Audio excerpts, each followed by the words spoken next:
Thank you, Speaker.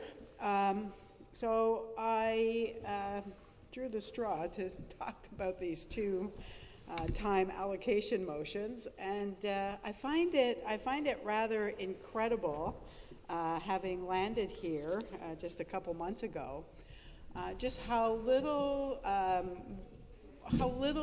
dissent is tolerated by this government.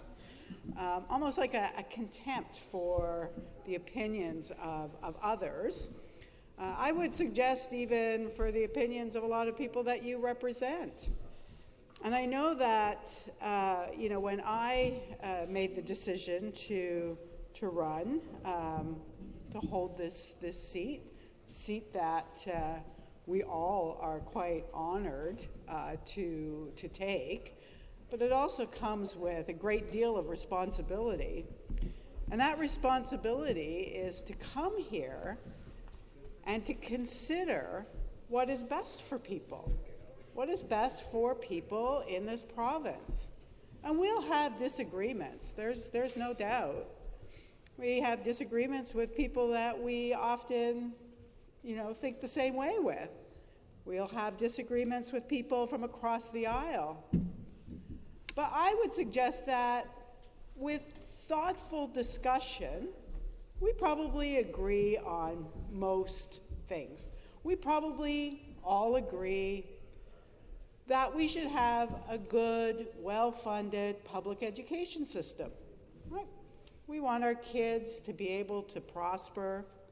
We want our kids to be able to get, a good primary education, go on to high school.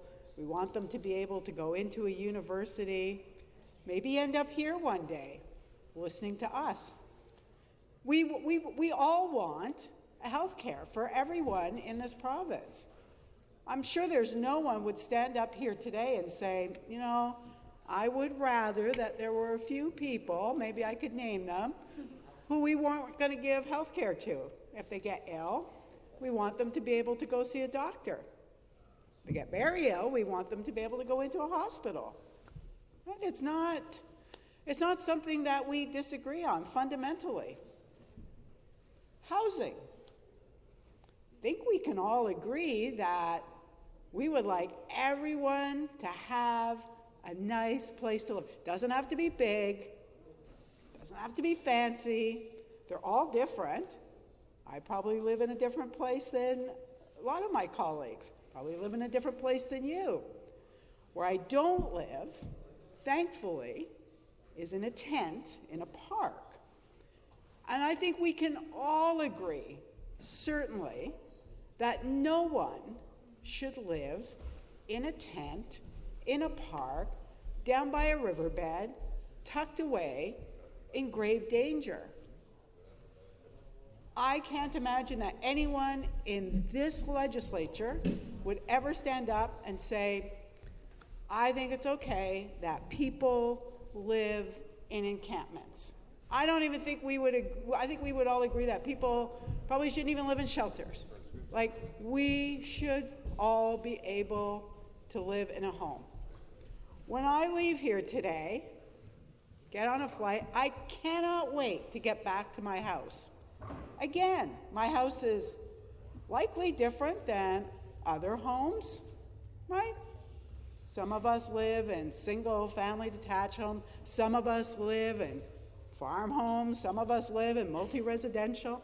But we're all excited at the end of the day to go home.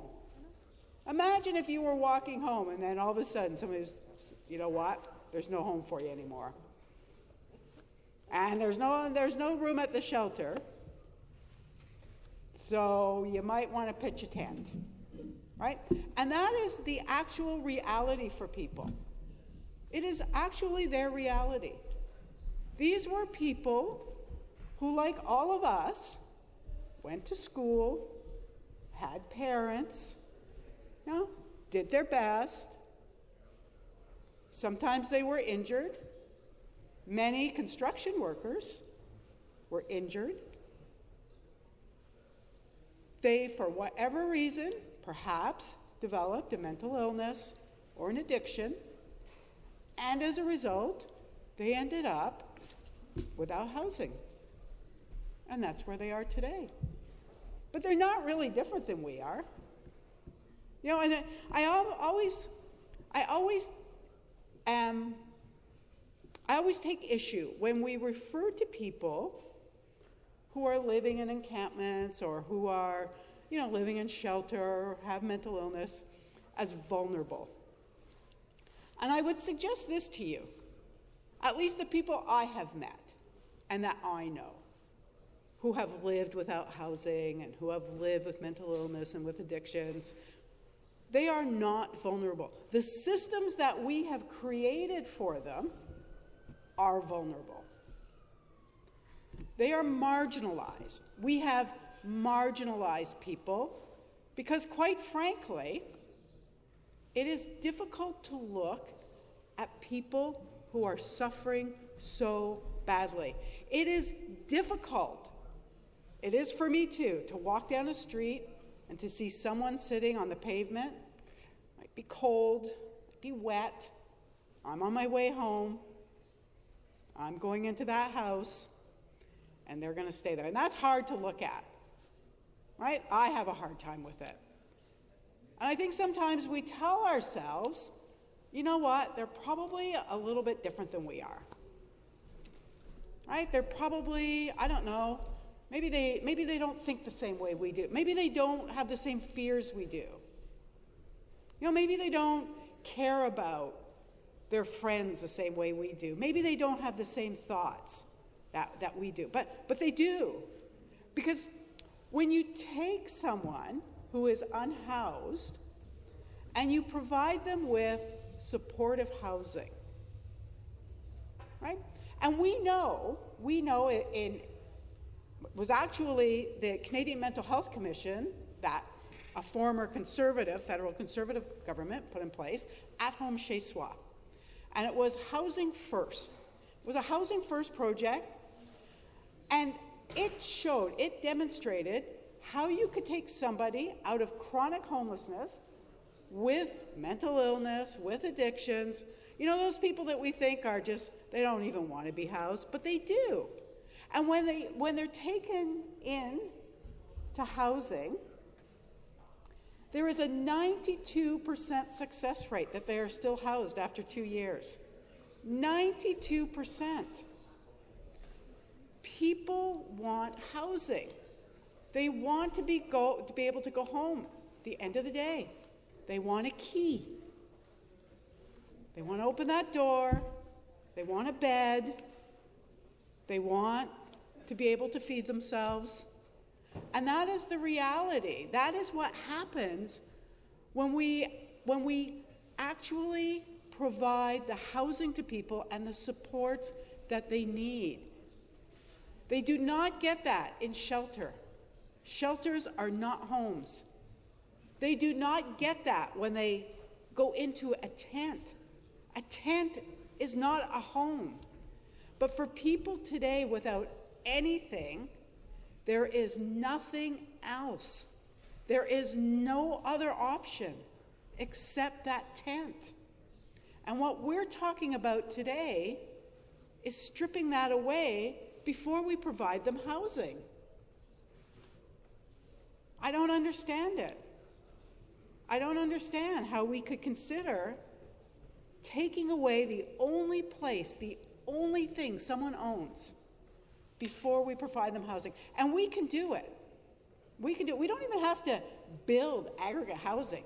The Housing First at Home Chez Soi was actually scattered housing. And it works. It's working in municipalities everywhere. We just need to scale it up. We don't need a new way of housing people. We know what works. Housing First is when you take someone who is chronically homeless and you ask them, where in this city, where do you think you'd like to live? And you know what, they might say, you know what, my family is on the East End. Or you know what, I have friends over here. Or I want to get out of the downtown, or I want to be in the downtown. You give them that agency, and you house them, and you wrap around those supports. You wrap around those supports Sometimes they'll lose that housing, but 92% success rate if you do it properly. People stay housed. It's what they want. I met a man in 2019, again, at City Hall. I met a lot of people at City Hall who were unhoused and unsheltered. I remember this man in particular because he was kind enough to answer a lot of questions I had. The types of questions we might ask at committee, or somebody might ask us at committee, or we might be able to ask somebody who comes to committee if we just listen. And I remember I said to him, how many people, and this is 2019 in Ottawa, middle of winter, how many people are outside sleeping? Because that was his reality. And he said about 40. It's 2019. I thought, can't be, 40 people. And I actually went out with him one night at midnight. And there was kind of a code. Nobody had written it down, but you were allowed to sleep if you were unsheltered and unhoused on certain grates, on certain streets, under certain bridges, and in certain parks. You could go there after dark, and you had to be out before the sun came up. So you were invisible. 40 people. Today, there are over 300. And those 40 people are not likely part of that 300. Those 40 people have probably perished. Their lifespan is half of ours. It's half of ours. They freeze to death. They die young. Without housing, we cannot heal people. We have a responsibility. We have a responsibility in this legislature not to cause harm. And Bill 6 is going to cause harm. Bill 6 is going to ensure that we are never, ever going to end chronic homelessness. You cannot take someone who is so desperately poor, without housing, without shelter to go to, with only a tent, and fine them $10,000. You can't do it. And you can't put them in prison. Because even if they get out safely, which they likely won't, they will not be able to recover. They will not be able to get housing. Nobody will give them housing. They will have a record. Why would we want to compound what is happening? And then, when they don't have housing and they've been out of prison now, where are they going to go? All of your communities. They're going to be outside. It is not going to, this Bill 6 is not a solution for anything. It is performative at best, but it is cruel. It is cruel to take our failures as a society and dump them on people that we have caused to be homeless. It is our policy failures that have done that. And again, I ask you to go back. And look at the at-home chez soi. Again, it was a Conservative government. I give Stephen Harper full credit for that study. And I want to tell you one last story. Again, when I was on council, there were many rooming houses in the area that I represented. And these rooming houses were often overflowing. So people who were there, they didn't have the key to the rooming house. They were bunking in rooming houses. They were like one step away from being in a tent. And I used to, on occasion, go with a public health nurse who would visit people in rooming houses. And I remember this one time in particular. There was a young man in the rooming house, and he was very charming. He was very poor. But there was something about him that just made you want to hang out with him. So we did. We hung out. he was funny. He asked me if he could walk with me while we went to visit other rooming houses. I said, yeah, of course. So we're walking, and he said to me, I'm going to overseas next week on a holiday. I said, you are? Now, I made this judgment, right? I said, you are? I didn't believe him, right? And he said, yeah, I'm going with my parents. He was about in his mid-20s. I said, oh, you are? He said, yeah. He said, my father is actually like a surgeon. Like, I grew up in Rockcliffe Park. As if any of you know Ottawa, it's actually where Mark Carney's from. So it's like one of the ritzier places in the city. And I knew then, I thought, okay, if his parents, who care about him and love him, could not prevent him from falling into homelessness, you know what? There's no one here that can stop your children. You think about that. This could be one of yours. And the way we're going, so it was an incredible kind of awakening, really. But today, things have gotten so much worse. And if Bill 6 is our answer, I'll tell you this. Not only could we not stop one of our own children from falling into homelessness, ending up in an encampment, but if this is our answer, you can be guaranteed that you will have grandchildren who are living without shelter. This is not the answer. This is not the answer to people who are unwell, to people who are living in deep poverty, to people that we have left behind, to people who just need compassion. It doesn't even cost us a lot. It saves us. It saves us money. There are answers to this. Bill 6 is not the answer. And it's, quite frankly, the fact that we are rushing these, we're not even going to listen to anyone. The fact that one person, two, maybe three, are making this decision, and we cannot have anyone come and ask questions of us, I just find astounding.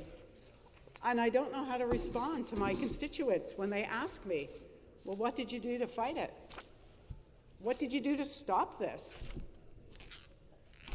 I have to say, I did nothing. Stood up for 20 minutes, gave it my best shot, but, we weren't even allowed to bring you in here so that you could ask us questions. So I would ask that, we allow both of these motions, but especially Bill 6, to go to committee. Let people come in, meet the people who you are making this decision for. It is a dangerous decision. It's a cruel decision, and it's an unnecessary decision. Thank you, Speaker.